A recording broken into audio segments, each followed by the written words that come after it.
Last class में ये जो हमने प्रोग्राम्स इम्प्लीमेंट किए थे, यूज़र से इनपुट लेके हम कैसे स्ट्रिंग को क्रिएट कर सकते हैं और प्रिंट करवा सकते हैं। Scanf, printf and gets and puts ये फंक्शंस हम लोगों ने देखे थे।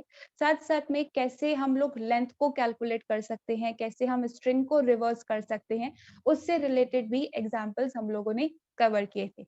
अब नेक्स्ट जो हमारे पास में एग्ज़ाम्पल है that is the program to convert string into upper case and lower case. Upper case का सिंपली मतलब इतना सा होता है कि जो कैरेक्टर्स हैं उन्हें कैपिटल के अंदर कन्वर्ट करना है और लोअर केस का मतलब ये है कि जो भी स्ट्रिंग के अंदर कैरेक्टर्स हैं उन्हें स्मॉल के अंदर कन्वर्ट करना है, स्मॉल लेटर्स में कन्वर्ट करना है। तो सबसे पहले तो स्ट्रिंग को एक्सेप्ट करना पड़ेगा। तो मैंने यहाँ पे str नाम का एक कैरेक्टर एरे क्रिएट किया है जिसका साइज मैंने यहाँ पे 25 मेंशन किया है व्हिच मीन्स 24 कैरेक्टर्स ये स्टोर कर सकता है and one index will be reserved for /0 that is null character. अब यहाँ पे एक-एक करके हमें सारे कैरेक्टर्स को चेक करना है। एक-एक कैरेक्टर जो है उसको हमें अपर केस और उसको लोअर केस में कन्वर्ट करना है। तो लूपिंग करनी पड़ेगी। उसके लिए मैंने आई नाम का एक काउंटर वेरिएबल क्रिएट कर लिया फॉलोड बाय CLR SCR। अब यहाँ पे सबसे पहले स्ट्रिंग का इनपुट है तो प्रिंटफ की हेल्प से मैंने एक मैसेज दिया है दैट इज एंटर स्ट्रिंग और गेट्स की हेल्प से मैंने जो भी यूजर इनपुट करेगा उस डेटा को str के अंदर स्टोर करवाया है क्योंकि जो स्कैनफ हो वो सिर्फ एक वर्ड को ही अलाउ करेगा। अब यहाँ पे स्ट्रिंग कुछ भी हो सकता है, 2 वर्ड्स, 3 वर्ड्स और it can be more than that. तो इसलिए गेट्स को यूज करके मैंने इनपुट दिया है। अब यहाँ पे यूजर ने जो भी डेटा हमें इनपुट किया है उसे सिंपली मैंने with the help of a message print करवाया है। Original string entered %s, str। तो यहाँ पे जो भी यूजर ने इनपुट किया होगा वो प्रिंट हो जाएगा। %s स्ट्रिंग के लिए फॉर्मेट स्पेसिफायर है बिल्कुल वैसे ही जैसे इंटीजर के लिए %d होता है और कैरेक्टर के लिए %c होता है। तो यहाँ पे स्ट्रिंग जो यूजर ने इनपुट की है वो प्रिंट हो जाएगी। ओके, तो अभी तक का जो प्रोग्राम है डिक्लेरेशन, इनपुट और आउटपुट ये वाला पार्ट कंप्लीट हो गया है। अब यहाँ पे before starting with the loop कुछ चीज है जो मैं आपको रिवाइज करवा देती हूँ। देखिए जब हमने कैर डेटा टाइप से रिलेटेड कुछ एग्जांपल्स इंप्लीमेंट किए थे तो वहां पे मैंने आपको एक कंसेप्ट बताया था कैपिटल बी को स्मॉल बी में कन्वर्ट करने का और जो स्मॉल हमारे पास में लेटर्स होते हैं लेट्स सपोज डी है हमारे पास में उसको हमें कैपिटल डी में कन्वर्ट करना है। तो हम सिंपली यहाँ पे क्या करते थे जो भी इसका करंट हमारे पास में एस्काई होता था उसमें +32 कर देते थे। 66 में अगर मैं +32 करती हूँ तो इट बिकम्स हमारा 98। ठीक है, तो यहाँ पे वो जब उसको प्रिंट करवाएंगे with the help of %c तो स्मॉल बी प्रिंट होगा क्योंकि यहाँ पे एज सच डायरेक्ट कैरेक्टर्स हमारे पास में स्टोर नहीं होते हैं, एस्काई कोड के फॉर्म में इंफॉर्मेशन स्टोर हो रही है। 66 का बाइनरी मेमोरी में स्टोर होगा, 98 का बाइनरी मेमोरी के अंदर स्टोर होगा। Same goes for these two as well. हमारे पास में स्मॉल डी है उसे हमें कैपिटल डी के अंदर कन्वर्ट करना है। तो स्मॉल डी जो है हमारा दैट इज 100। 100 में से मैं अगर 32 को सब्ट्रैक्ट कर दूं तो ये बन जाएगा हमारा कैपिटल डी। तो अपर केस और लोअर केस यही तो कर रहा है। जो भी हमारा लोअर केस में डेटा है उसको कैपिटल में कन्वर्ट करने का मतलब अपर केस में कन्वर्ट हुआ है। कोई भी हमारे पास में कैपिटल में लेटर है उसको लोअर स्मॉल में कन्वर्ट करने का मतलब हम लोअर केस में कन्वर्ट करें। तो जो काम हमने उस टाइम एक कैरेक्टर के साथ में इम्प्लीमेंट किया था अब हम पूरे एरे के साथ में इम्प्लीमेंट करने वाले हैं। अगर मैं यहाँ पे एस्काई रेंजेस की बात करूं तो जो हमारे पास में कैपिटल कैरेक्टर्स होते हैं उनका रेंज होता है 65 to 90 और जो हमारे पास में स्मॉल कैरेक्टर्स होते हैं स्मॉल ए से स्मॉल जेड उनका रेंज होता है 97 से 122। तो अब सबसे पहले यहाँ पे जो मैंने लूप चलाया है मैं यहाँ पे सारे डेटा को लोअर केस में कन्वर्ट करने का काम कर रही हूँ। ठीक है, और नेक्स्ट जो हमारा लूप है उसे हम अपर केस में कन्वर्ट करने का काम कर रहे हैं। तो पहले ये कैसे काम कर रहा है देखिए यहाँ पे अगर मैं स्टार्ट से लेके एंड तक का लूप चलाती हूँ तो गड़बड़ आएगा बिकॉज हो सकता है कि यहाँ पे हो ही नहीं एक्चुअली में डेटा गार्बेज हो सकता है। तो हम तब तक लूप चलाएंगे जब तक हमें नल कैरेक्टर नहीं मिल जाता। तो for i is equals to 0 str of i not equals to /0, यानी कि जब तक हमारे पास में लॉजिकली करेक्ट डेटा है तब तक हमें लूप चलाना है। जैसे ही /0 मिल जाएगा उस पॉइंट पे आके हमारी कंडीशन फॉल्स हो जाएगी और लूप का एग्जीक्यूशन कंप्लीट हो जाएगा। एंड फाइनली प्लस प्लस एक एक इंडेक्स को इंक्रीमेंट करने के लिए। अब यहाँ पे हर एक कैरेक्टर को हम एक्सेस करते हैं, लेकिन यहाँ पर मैं अगर मुझे कैपिटल ए से कैपिटल जेड के सारे कैरेक्टर्स को चेक करना हो तो मुझे क्या करना पड़ेगा, 26 अल्फाबेट्स होते हैं हमारे पास में, तो 26 या तो मुझे केस मेंशन करना पड़ेगा स्विच के अंदर, या फिर 26 टाइम्स मुझे इफ मेंशन करना पड़ेगा। मुझे यहाँ पे करना क्या है, 65 से लेकर 90 तक के जितने भी कैरेक्टर्स अगर मेरी स्ट्रिंग के अंदर प्रेजेंट है, मुझे उनको स्मॉल के अंदर कन्वर्ट करना है। तो एक एक को मेंशन करने के बजाय अगर मैं लॉजिकल ऑपरेटर्स की हेल्प से एक रेंज सेट कर दूं और उस रेंज के बीच में अगर कोई भी चीज मिलती है तो उसको स्मॉल में कन्वर्ट कर दूं, तो हमारा प्रोग्राम एक ही इफ स्टेटमेंट के अंदर हो जाएगा। मल्टीपल इफ को यूज करने की जरूरत नहीं है और स्विच को भी यूज करने की जरूरत नहीं है। कैसे काम कर रहा है हम देखते हैं। देखिए, वन बाय वन जो कैरेक्टर हैं वो इस str के इंडेक्स पे प्रेजेंट है। So if str of i is greater than equals to 65 and str of I is less than equal to 90. Let's assume the data that has been entered it's A, B and D. ठीक है, ये string user ने input करी है। तो अगर मैं यहाँ पे इस सबसे पहले आई की बात करूं तो उसका इंडेक्स 0 होगा। 0 इंडेक्स पे क्या कैरेक्टर है, कैपिटल ए है, लेकिन कैपिटल ए तो एसकाई के फॉर्म में स्टोर होगा, यानी कि 65 के फॉर्म में स्टोर होगा। तो STR of I is greater than equal to 65। Of course greater than नहीं है पर इक्वल्स टू तो है ना, 65 इक्वल्स टू 65, कंडीशन ट्रू है। और क्या ये 90 से भी छोटा है, ऑफ कोर्स, यानी कि ये इस रेंज के अंदर फॉल कर रहा है। तो अब हम क्या करेंगे, इसके करंट एस्काई के अंदर 32 को ऐड कर देंगे। तो करंट एस्काई है 65, अगर मैं 32 को ऐड कर दूं तो ये बन जाएगा हमारा 97। तो अब एसटीआर का जो 0 इंडेक्स है वहां पे 65 के बजाय 97 जाके स्टोर हो जाएगा। तो जब हम लूप चला के प्रिंटिंग करवाएंगे %c की हेल्प से, तो क्योंकि %c कैरेक्टर को प्रिंट करने का काम करता है, तो 97 जिसका ASCII कोड होगा वो कैरेक्टर यानी कि स्मॉल a हमारी स्क्रीन पर प्रिंट हो जाएगा जब हम प्रिंटिंग करवाएंगे तब। अभी तो हम क्या कर रहे हैं, सारे कैरेक्टर्स को स्मॉल में कन्वर्ट करने का काम कर रहे हैं। लेट्स जस्ट से कि मैंने यहाँ पे कुछ और डेटा भी बीच में इंसर्ट कर दिया है, स्मॉल ही। 0 इंडेक्स की वर्किंग हो गई, एक और बार लूप चलेगा, आई की वैल्यू 1 हो जाएगी। एसटीआर के आई इंडेक्स पे एक्चुअली में क्या है, कैपिटल बी, और कैपिटल बी का एसकाई होता है 66। तो क्या 66 इस वैल्यू से बड़ा या उसके बराबर है, बराबर नहीं है पर बड़ा डेफिनेटली है।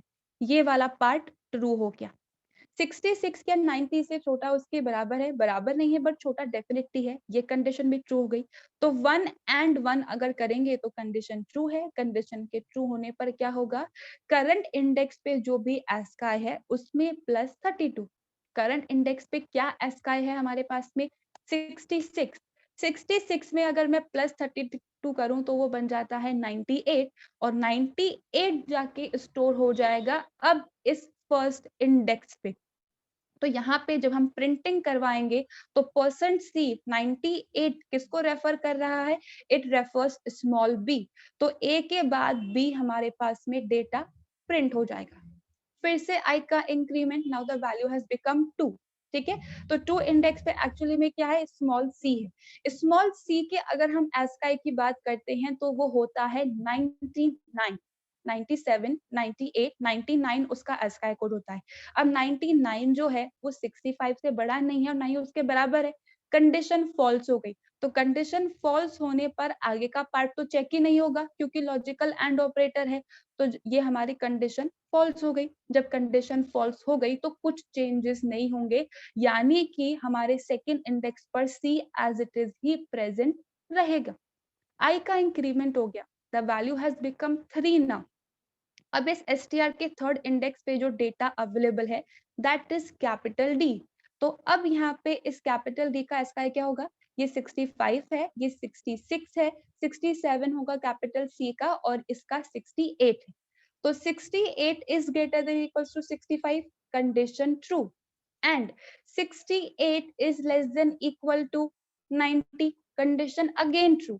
कंडीशन ट्रू होने पे इसका स्टेटमेंट एग्जीक्यूट होगा। Current ASCII value of the character present यानी कि 68, अगर मैं उसमें 32 को ऐड करूं इट बिकम्स 100 और ये 100 जाके स्टोर हो जाएगा एरे के करंट इंडेक्स पे। तो जब हम इसकी प्रिंटिंग करवाएंगे तो with the help of 100 as a ASCII value small d हमारे पास में कैरेक्टर के तौर पे प्रिंट होके आएगा। तो जैसे जैसे हमें कैपिटल कैरेक्टर्स मिलते जा रहे हैं वैसे वैसे उस करंट इंडेक्स पे हमने +32 इम्प्लीमेंट किया है। तो करंट ASCII वैल्यू में 32 का एडिशन होने पर यहाँ पर हमारे पास में स्मॉल कैरेक्टर्स की रेंज आ जाती है। तो सारे स्मॉल कैरेक्टर्स प्रिंट हो जाएंगे। अब मान लीजिए कि आपने यहाँ पे @ भी इनपुट किया होता या 1 भी इनपुट किया होता, तो ये 1 और @ जो है ये तो इस रेंज के अंदर फॉल करेंगे ही नहीं। तो जब रेंज के अंदर फॉल नहीं करेंगे तो कंडीशन ट्रू नहीं होगी और कंडीशन ट्रू नहीं होगी तो इन इंडेक्सेस पे एज सच कुछ भी चेंज हमारे पास में नहीं आएगा, ये एज इट इज रहेंगे। जहां जहां पे कैपिटल मिलेगा सिर्फ ये उन कैरेक्टर्स को स्मॉल में कन्वर्ट करने का काम करेगा। अब यहाँ पे इसके बाद कोई डेटा है ही नहीं यानी कि हमें /0 मिल गया है। /0 not equals to /0, condition false, false होने पे लूप का एग्जीक्यूशन कंप्लीट। मैंने सिंपली एक मैसेज दिया string in lower case %s, str। तो अब हमारे पास में आउटपुट जो है वो कुछ इस तरीके का आने वाला है। जैसे जैसे हमने इंडेक्स की वैल्यू असाइन करवाई है वैसे वैसे वो डेटा इधर as a complete string print हो जाएगा। ये वाला लूप सबको समझ में आया? अब नेक्स्ट लूप जो है हमारा वो सारे स्मॉल कैरेक्टर्स को कैपिटल में कन्वर्ट करने के लिए। तो अब जैसे कि मैंने कहा दोनों के बीच में 32 का डिफरेंस ही है। तो अगर मुझे स्मॉल a को कैपिटल A के अंदर कन्वर्ट करना है यानी कि मुझे 97 से 65 पर जाना है। तो किसी भी बड़ी वैल्यू से छोटी वैल्यू पे अगर जाना हो तो क्या करते हैं, सब्ट्रैक्शन ऑपरेशन परफॉर्म करते हैं। सब्ट्रैक्ट करने पे हमारे पास में 32 आने वाला है। तो जो भी करंट वैल्यू है उसके ASCII में अगर हम -32 कर दें तो क्या होगा, हमारे पास में कैपिटल कैरेक्टर एग्जिस्टेंस में आ जाएगा। तो वही प्रोसेस है, स्टार्ट से लेके जब तक हम /0 तक नहीं पहुंच जाते तब तक हमें लूप चलाना है। तो i is equals to 0, str of i not equals to /0 and i plus plus। अब जितने भी कैरेक्टर्स हमारे पास में कैपिटल के अंदर प्रेजेंट है वो सारे क्या होंगे, स्मॉल के अंदर होंगे। अब लास्ट टाइम जब हमने लूप चलाया था तो हमारे पास में डेटा कुछ इस तरीके का है ABCD, ठीक है, ये हमारे पास में डेटा है। अब इस कंप्लीट डेटा को हमें क्या करना है, कैपिटल के अंदर कन्वर्ट करना है। देखिए हम जो चेंजेस कर रहे हैं वो इस स्ट्रिंग के अंदर ही कर रहे हैं। अलग से कोई दूसरा एरे बना के हमने क्रिएट नहीं किया है और उसमें डेटा को असाइन नहीं करवाया है। तो अगर +32 करवा रहे हैं तो एक्चुअल एरे के अंदर चेंज हो रहा है, -32 करवा रहे हैं तो जो हमारा ओरिजिनल एरे है, एक्चुअल एरे है, उसी के अंदर चेंजेस हो रहे हैं। तो अब अगर मैं इस str को लूप चला के प्रिंट करवाती हूँ या सिंपल str को प्रिंट करवाते हैं तो ये डेटा है। तो अब जब हम लूपिंग कर रहे हैं तो इस डेटा पर लूपिंग कर रहे हैं। करंटली i की वैल्यू 0 होगी स्टार्टिंग में। अब यहाँ पे str ऑफ 0 यानी कि स्मॉल a और इसका ASCII है 97। 97 क्या ग्रेटर देन इक्वल्स टू 97 है? ग्रेटर देन नहीं है पर इक्वल्स टू डेफिनेटली है। Condition true. 97 क्या हमारे पास में लेस देन इक्वल टू 122 है? इक्वल टू नहीं है पर लेस देन तो डेफिनेटली है। तो यहाँ पे कंडीशन जो है हमारी ये भी ट्रू, ये भी ट्रू एंड 1 का आंसर तो 1 ही आता है। तो ये कंडीशन ट्रू हो गई। अब क्या करना है, इस करंट ASCII में हमें 32 को सब्ट्रैक्ट करना है तभी हम स्पेसिफिकली उस नंबर पर पहुंचेंगे। तो 97 में से अगर 32 को मैं सब्ट्रैक्ट कर दूं तो वो बन जाता है 65 और 65 को अगर मैंने यहाँ पे असाइन करवाया है और फ्यूचर में %c की हेल्प से अगर हम इसे प्रिंट करवाते हैं तो 65 ASCII होता है कैपिटल A का। तो हमारे पास में जो आउटपुट आएगा that will be capital A। अब यहाँ पे i का फिर से increment, the value becomes 1। First index पे जो कैरेक्टर है दैट इज स्मॉल b, और स्मॉल b का ASCII होता है 98। 98 is greater then 97, condition true. 98 is less than 122, condition true. दोनों ट्रू हैं तो कंडीशन ट्रू है, क्या होगा, करंट इंडेक्स पे जो ASCII है उसमें -32, यानी कि 98 में -32 विच बिकम 66। तो 66 को अगर हम प्रिंट करवाते हैं तो उसका जो कैरेक्टर हमारे पास में आएगा that will be capital B। अब सेम प्रोसेस हमारे पास में चलने वाला है for the other two characters as well, क्योंकि सारे स्मॉल कैरेक्टर्स ही हैं, हमने सबको स्मॉल में कन्वर्ट कर लिया था पहले वाले लूप के अंदर। इंक्रीमेंट होगा, i की वैल्यू विल बिकम 2, तो ये हमारा 99 इसका ASCII कोड होता है, 99 is greater then 97 and 99 is less than 122, condition true. फिर से 99 में -32 होने वाला है, तो अब जो वैल्यू बनेगी दैट इज 67, और 67 को अगर प्रिंट करवाएंगे तो कैपिटल C प्रिंट होगा। फिर से इंक्रीमेंट, i की वैल्यू बिकम्स 3। थर्ड इंडेक्स पे जो डेटा है that is 100। 100 is greater than 97 and 100 is less than 122। फिर से कंडीशन ट्रू, फिर से -32 होगा तो बन जाएगा 68, और 68 होता है कैपिटल D का। तो यहाँ पे हमारे STR के अंदर 65, 66, 67 और 68 प्रेजेंट है। With the help of %C या %S अगर हम इसको प्रिंट करवाते हैं तो ASCII के बजाय हमारे पास में ये कैरेक्टर्स प्रिंट होंगे। तो लास्ट में मैंने एक मैसेज दिया है, printf string in uppercase %S, str। तो ABCD कैपिटल के अंदर हमारे पास में आउटपुट के तौर पे आने वाला है। So that's how you can convert a string into uppercase and lowercase logically। इसके लिए प्री डिफाइंड फंक्शंस अवेलेबल हैं, वो हम करेंगे आगे आने वाले सेशंस में, लेकिन पहले हम लॉजिक वाला पार्ट ही इम्प्लीमेंट कर रहे हैं। अब एग्जीक्यूशन एक बार हम देख लेते हैं इस प्रोग्राम का, फिर किसी को अगर कुछ भी कंफ्यूजन हो तो आप लोग पूछ लेना।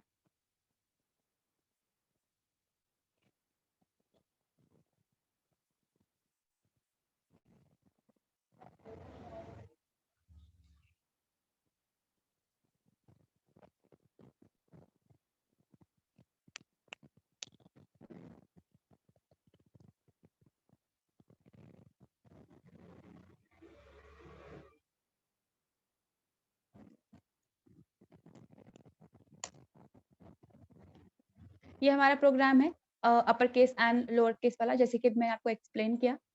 तो कंपाइल एंड एग्जीक्यूट। अब यहाँ पे लेट्स जस्ट से कि हम अपने कॉलेज का नेम इनपुट कर रहे हैं। अब देखिए यहाँ पे मैंने मिक्स स्ट्रिंग दी है, अपर केस भी यहाँ पे अवेलेबल है एंड लोअर केस भी अवेलेबल है। तो सबसे पहले जो लूप चलेगा उसमें capital A, capital C, capital O और कैपिटल L, ये कैरेक्टर्स हैं जो कैपिटल के अंदर प्रेजेंट है, तो इनमें +2 होगा। बाकी सब तो ऑलरेडी स्मॉल केस के अंदर ही है, तो वो चेक ही नहीं होंगे। तो सबसे पहले हमने ओरिजिनल स्ट्रिंग को प्रिंट करवाया है एज इट इज जो यूजर ने इनपुट की है। उसके बाद स्ट्रिंग इन लोअर केस है, देखिए सारे कैरेक्टर्स लोअर केस में आ गए हैं। अब जब सारे कैरेक्टर्स लोअर केस में हैं और फिर से हम इस पे लूपिंग करने वाले हैं, तो हर एक कैरेक्टर के अंदर हमारी कंडीशन ट्रू होगी। Capital small a of course 97 है, फिर उसमें -32, देन स्मॉल r का स्काई उसमें -32 and so on up till the last character.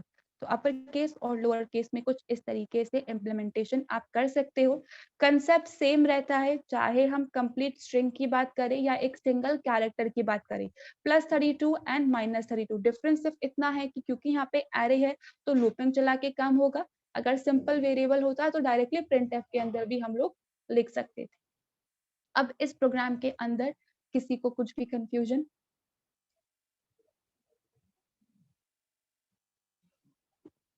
देखिए नेक्स्ट जो हमारा एग्जाम्पल है उससे पहले हम वर्किंग समझ लेते हैं कि एक्चुअली में हम करने क्या वाले हैं। देखिए यहाँ पे सिंपली एक वैल्यू है, उस वैल्यू को हमें दूसरे वेरिएबल के अंदर भी असाइन करने के लिए कहा गया है। मतलब ये है कि हमें दो वेरिएबल क्रिएट करने के लिए कहा, एक के अंदर 10 है और दूसरे के अंदर भी बोला है 10 असाइन कर दो। तो एक ऑप्शन तो ये है कि हम यहाँ पे दोनों वेरिएबल के अंदर अलग अलग से वैल्यू असाइन करें, या फिर हम कुछ इस तरीके का काम कर सकते हैं कि हम लिख सकते हैं b is equals to a। दोनों का मतलब एक ही है, इस A के अंदर जो वैल्यू है दैट इज 10 वो B के अंदर जाके असाइन हो जाएगी। अब इंटीजर के केस में तो ये इस तरीके से काम कर लेता है, डायरेक्टली वैल्यू का हम असाइनमेंट कर देते हैं। लेकिन अगर हम स्ट्रिंग के रिस्पेक्ट में बात करते हैं तो ये जो डायरेक्ट असाइनमेंट है ये सही तरीके से काम नहीं करता। क्यों नहीं करेगा? क्योंकि यहाँ पे सिर्फ एक कैरेक्टर नहीं है, एक सिंगल वैल्यू नहीं है, मल्टीपल वैल्यूज है हमारे पास में, इट इज अ एरे। तो डायरेक्टली मैं यहाँ पे अगर दो एरे क्रिएट कर लूं कैरेक्टर टाइप के, तो हम ऐसा नहीं लिख सकते कि str1 is equals to str2 और सारे कैरेक्टर्स इसके अंदर जाके असाइन हो जाए, एरर आएगी प्रोग्राम के अंदर, ऐसा नहीं हो सकता है। तो हमें क्या करना है? कॉपी तो करवाना है, कैरेक्टर तो एक एरे के अंदर दूसरे एरे में असाइन करवाना है, लेकिन लूप चला के वो काम करना पड़ेगा।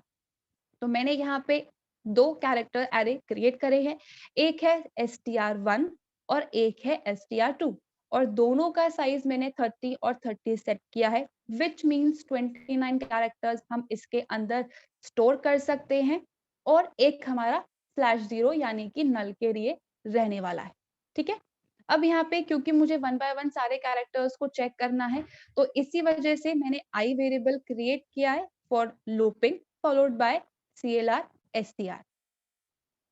अब यहाँ पे प्रोग्राम हम क्या इम्प्लीमेंट कर रहे हैं, ये चीज सबको समझ में आई। उसके बाद हम आगे कोड की तरफ शिफ्ट करते हैं।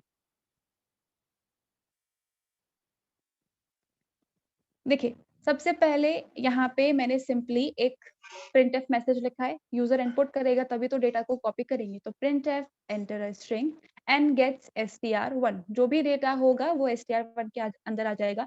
लेट्स से यहाँ पे यूजर ने Ajmer as a string input किया है, तो str1 के अंदर अजमेर स्टोर्ड है। अब सिंपली हमें करना क्या है, स्टार्ट से लेके एंड तक का लूप चलाना है और वन बाय वन सारे कैरेक्टर्स इसके अंदर असाइन करवाने हैं। कितना सिंपल है।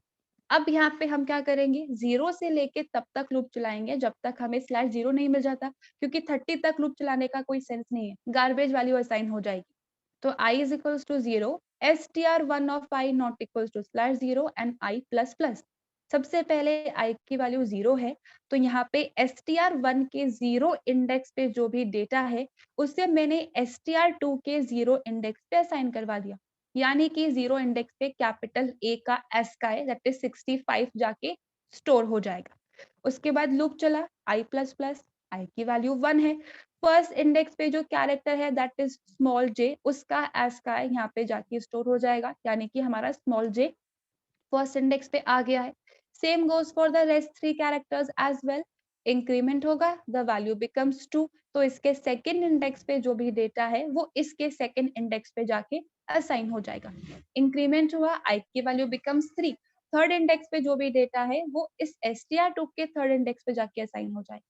फिर से इंक्रीमेंट होगा, the value becomes 4 now, fourth index पे जो भी डेटा है वो इस एरे के फोर्थ इंडेक्स पे जाके असाइन हो जाएगा।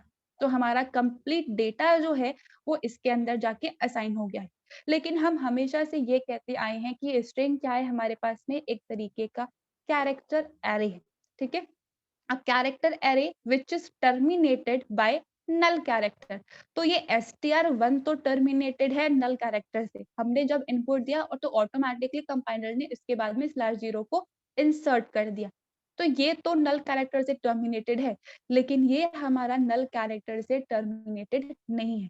तो after the loop gets executed completely, हमें यहाँ पे str2 के अंदर स्पेसिफिकली स्ट्रिंग को /0 से टर्मिनेट करना पड़ेगा, वरना फिर हमारे पास में गार्बेज वैल्यू आएगी। तो यहाँ पे इंक्रीमेंट होके, लास्ट टाइम वैल्यू 4 थी, इंक्रीमेंट होगा, द वैल्यू विल बिकम 5, और फिफ्थ इंडेक्स पे क्योंकि str1 में /0 है तो वहां पे आके कंडीशन फॉल्स हो जाएगी। कंडीशन फॉल्स होगी तो ये स्टेटमेंट्स नहीं चलेंगे और हम आ जाएंगे इधर। तो इस str2 के फिफ्थ इंडेक्स पे मैंने स्पेसिफिकली /0 को असाइन करवाया है। अगर ऐसा नहीं करवाएंगे तो str2 के अंदर गार्बेज वैल्यू आएगी, इसीलिए स्पेसिफिकली /0 को असाइन करवाया है। printf first string %s /n second string %s। तो str1 इधर आके सब्स्टिट्यूट होगा, str2 इधर आके सब्स्टिट्यूट होगा। तो first string colon Ajmer, next line में सेकंड स्ट्रिंग कोलन अजमेर हमारे पास में प्रिंट होके आने वाला है। एक बारी इसका एग्जीक्यूशन देख लेते हैं और क्या प्रॉब्लम आती है वो भी देख लेते हैं। देखिए, ये हमारा प्रोग्राम जो मैंने अभी आपको एक्सप्लेन किया। अब देखिए, मैंने यहाँ पे सिर्फ लूपिंग वाला स्टेटमेंट अभी एग्जीक्यूट कर रही हूँ। ये जो /0 वाला है, मैं इसको एग्जीक्यूट नहीं कर रही। तो यहाँ पे अगर हम इस प्रोग्राम को काम में लेते हैं और जो इनपुट मैंने प्रोवाइड किया है, अभी डायरन ने बताया, उसी को मैंने एज़ द इनपुट प्रोवाइड किया। तो अब यहाँ पे क्योंकि हमने डायरेक्टली %s को काम में लिया, it is working perfectly. Loop चला के प्रिंट करवाएँगे तो /0 कभी-कभी प्रॉब्लम क्रिएट करता है और यहाँ पे कुछ गार्बेज वैल्यू हमारे पास में आ जाती है। तो हर केस में प्रोग्राम सक्सेसफुली काम करे और वो सही तरीके से डेटा आए, इसलिए we have to terminate our character array. तो यहाँ पे /0 स्पेसिफिकली असाइन करना पड़ता है। तो that is how you can copy string. ठीक है, तो यहाँ पे अब परफेक्टली हमारा प्रोग्राम काम करेगा व्हेन वी हैव एडेड /0। अब यहाँ पे हो सकता है मैंने प्रोग्राम को सेव करके कुछ रन नहीं किया है, तो यहाँ पे गार्बेज वैल्यू नहीं आ रही है। बहुत सी बार गार्बेज वैल्यू आती है और बहुत सी बार डेटा करेक्ट भी आ जाता है। तो यहाँ पे बहुत सी बार सही काम करे और बहुत सी बार गलत काम करे, ऐसा नहीं होता है। In every case we have to make our program efficient and correct. तो एंड में यहाँ पे /0 आएगा ही आएगा। So that's how you can copy one string into another. अब इस प्रोग्राम में किसी को कुछ कंफ्यूजन, नॉर्मल इंटीजर वेरिएबल की तरह ये काम नहीं करेगा because it is a collection of values. तो लूपिंग चला के ही हमें कॉपी करवाना है सारी वैल्यूज़।